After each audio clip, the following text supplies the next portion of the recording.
लेकिन मैं बीजेपी वालों से कहना चाहता हूं कि आप मुझे घर से निकाल सकते हैं, आप मुझे संसद से निकाल सकते हैं, लेकिन आप मुझे लाखों करोड़ों लोगों के दिलों से नहीं निकाल सकते।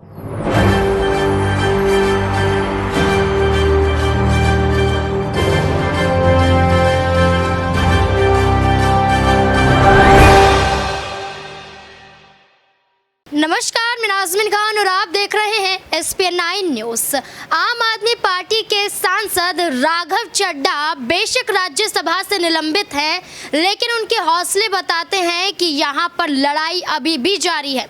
आपको बता दें कि राघव चड्ढा को लेकर दो मामले कोर्ट में देखे जा रहे हैं। एक मामला राज्यसभा से निलंबित हुए थे, उसको चुनौती देते हुए राघव चड्ढा नजर आए थे। दूसरी तरफ आपको बता दें कि दिल्ली हाई कोर्ट में एक मामला देखने को मिला था, वो था उनका सरकारी बंगला उनसे छीनने को लेकर। राघव चड्ढा को लेकर ये कहा जा रहा था कि जो उनके पास टाइप 7 का बंगला है वो उनके योग्य नहीं है, वो उनको नहीं मिलना चाहिए, उससे निचले बंगले उनके लिए अलॉट किए जा सकते हैं। यहाँ पर गलत तरीके से राघव चड्ढा को उनका सरकारी बंगला जो दिया गया है वो उनके लायक नहीं है। जो उसके बाद यहाँ पर एक अधिकारी की तरफ से एक रिपोर्ट दाखिल की जाती है और ये कहा जाता है कि राघव चड्ढा को वो सरकारी बंगला खाली करना पड़ेगा। लेकिन राघव चड्ढा ने सरकारी बंगला खाली ना करने के बावजूद दिल्ली हाई कोर्ट का रुख करना ज्यादा पसंद समझा और दिल्ली हाई कोर्ट का रुख करते हुए नजर आए। और ऐसे में बीते दिन राघव चड्ढा को लेकर एक बड़ी राहत भरी खबर सामने आई।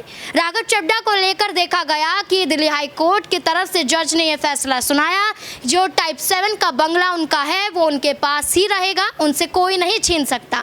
उसके बाद राघव चड्ढा का बयान सामने आता है। राघव चड्ढा केंद्र सरकार पर हमलावर साबित होते हुए नजर आते। क्या कुछ कह रहे हैं, देखिए जरा। नमस्कार साथियों, सबसे पहले आज मैं ऑनरेबल दिल्ली हाई कोर्ट उच्च न्यायालय का दिल की गहराइयों से धन्यवाद करना चाहूंगा, क्योंकि आज उन्होंने एक महत्वपूर्ण फैसला सुनाते हुए न्याय की जीत और अन्याय की पराजय सुनिश्चित करी।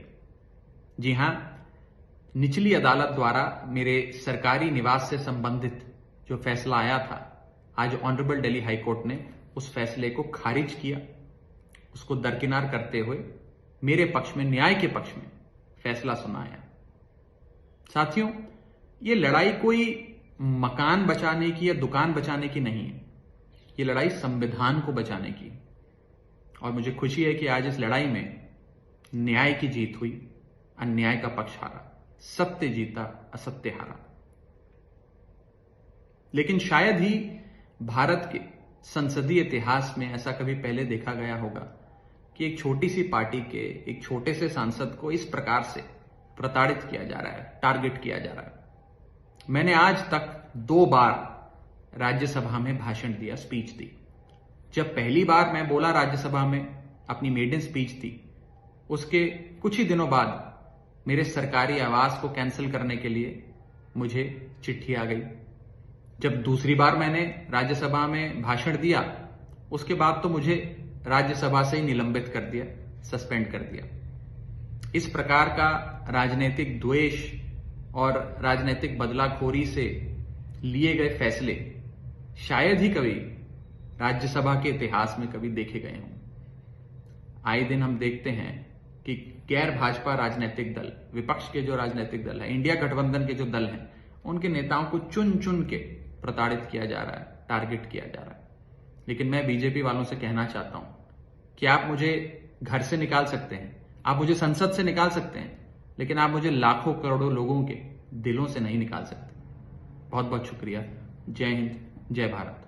राघव चड्ढा का सीधे तौर पर यह कहना है कि विपक्षी पार्टियों को तोड़ने के लिए, इंडिया अलायंस को हटाने के लिए भारतीय जनता पार्टी यहां पर तमाम हथकंडे आजमाती हुई नजर आ रही।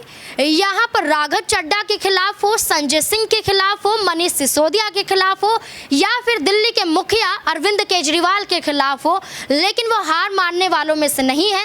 वो अपनी लड़ाई ऐसे ही जारी रखेंगे। अब राघव चड्ढा खुश नजर आ रहे हैं, बंगला वापस मिल गया है और केंद्र सरकार को लताड़ते हुए दिखाई दे रहे हैं। तमाम मुद्दों को लेकर आपकी क्या राय बनती है कि राज्यसभा से जो निलंबित हुए हैं, क्या उसको लेकर भी राहत भरा फैसला राघव चड्ढा को लेकर सामने आ सकता है? क्या है आपकी राय? कमेंट सेक्शन में जरूर बताएं। धन्यवाद।